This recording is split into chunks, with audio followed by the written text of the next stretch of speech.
Hi guys, it's Adrienne again. Here is your 2-minute vocal tip of the week.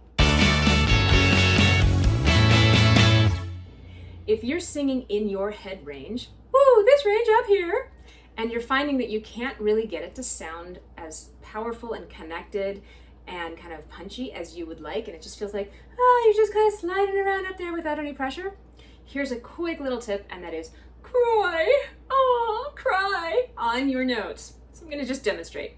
So I'm gonna sing a little bit of this song by, it's by Prince. I love this version by Morgan James. So I'm gonna sing it first without cry. Heard your voice this morning, calling out my name. It had been so long since I heard it, and it didn't really sound quite the same. So pretty, right? Now let's add some cry, like, heard your voice this morning, calling out my name.